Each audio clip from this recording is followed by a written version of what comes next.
Do you get shot when trying to right-hand peek? In this video, I'm going to be going over the fundamentals to be able to peek correctly in Fortnite. I've compiled a list of techniques anyone can use to be able to peek like a pro. I'll start the video with the more fundamental and basic peeking concepts, but as it progresses, I'll be getting into more complicated and advanced peeking moves. The first concept that I want to go over is movement in peeks. Movement is the most fundamental part of peeking because it's the main thing that allows you to get damage off without getting returned damage.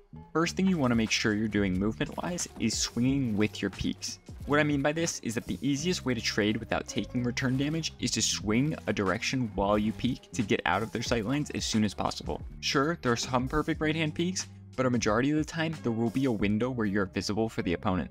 Depending on your movement, you can either leave a large window of time to be traded, or if you swing with your peek, you can make it virtually impossible to be shot and make it as easy as possible to reset the wall. You also need to keep in mind that there are certain builds that can assist you to have optimal movements, such as a floor above your head while you're doing a peanut butter edit to help you get bounced back down when you jump. Also, you want to wait to confirm until your momentum is carrying your character out of sightline. It's important to note that the tiles of a wall don't exactly line up with the actual wall once it's edited. Also, if you want a whole catalog of instructional videos on how to improve competitively for Fortnite, check out the masterclass linked down below in the description. It's something I personally used and can unironically wholeheartedly recommend to anyone that actually wants to get significantly better or even go pro.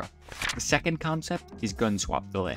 Gun delay is the time it takes for you to swap from your blueprint to your shotgun and the time that you have to wait between two shotgun shots. Oftentimes people will say, my pump didn't shoot, because they shoot, pull out their builds, pull out their shotgun again, and then try to shoot without waiting long enough. If you hear your opponent shoot, you know you can make a wide edit on them because they won't have a shotgun shot ready yet.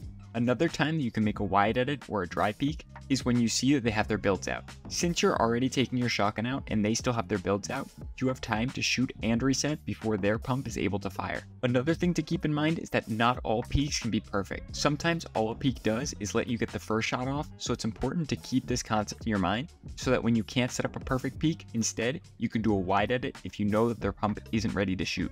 The next concept is crosshair leveling. When peeking, you're making a movement with your character to be able to swing into your peek. This means that your crosshair is going to move as your character moves. Instead of aiming at someone the entire time and moving your crosshair more and more as your character moves, you can line your crosshair level with where your opponent is going to be when you swing, and then just shoot once you peek and it lines up. An example of this would be when you're moving from side to side, when you're jumping, or when you're falling. You also have to be aware of running into builds that'll stop your peek immediately, like when you jump up into a floor. Just to go a little bit further in depth, what I mean is that instead of aiming while you strafe, you can use your strafe to aim. So if you know your opponent's head is going to be on this level, you can just use your movement keys and then time your shot for when your crosshair lines up with their head. This is way easier than trying to adjust while you're peeking. And this isn't just when you're going from right to left, it also applies when you're peeking from, like, say, down below. You want to keep your crosshair level because you'll know it'll go up.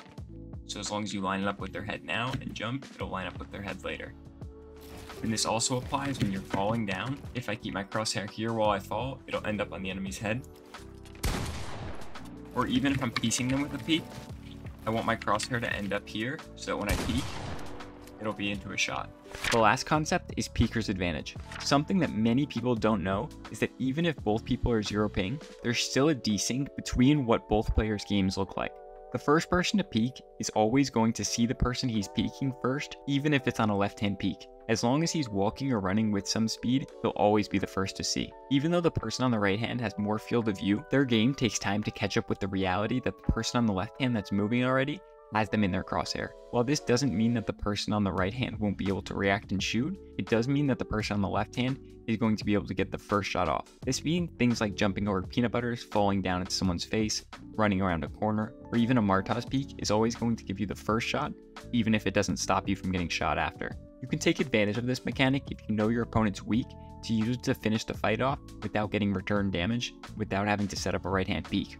Or if you need to end the fight quickly, you can use it by jumping in someone's box with your gun out. As long as you ensure that you have the peeker's advantage, you can guarantee that you'll get first shot off. And if you both max each other and both hit your first shot, you'll be the one who wins because you shot first.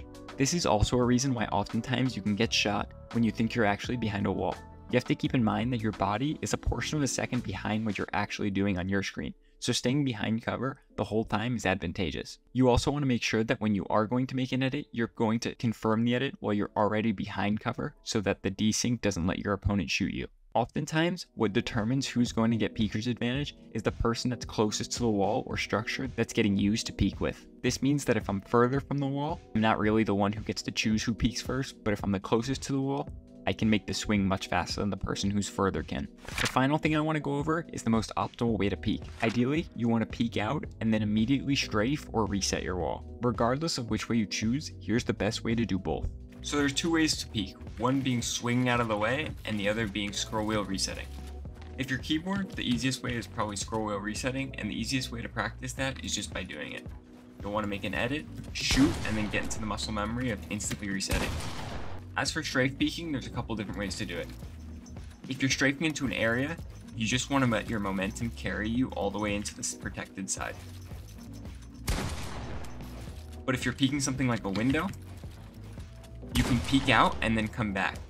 Before, the fastest way to peek back was to crouch and look down, but now in game your crouch speed is actually nerfed, so the fastest way is not to crouch, it's just to go, and instead of crouching, you just shoot and turn around. If you don't think you're going to get your reset off, this is the best way to ensure that you can get behind cover without having to use your reset. Don't forget to like the video if you do actually like the video, and subscribe to the channel if you want to see more, because it really does mean a lot. The biggest way you can help me is by using code Dollafn in the item shop. Thank you all for watching. Sorry for the long outro. Bye.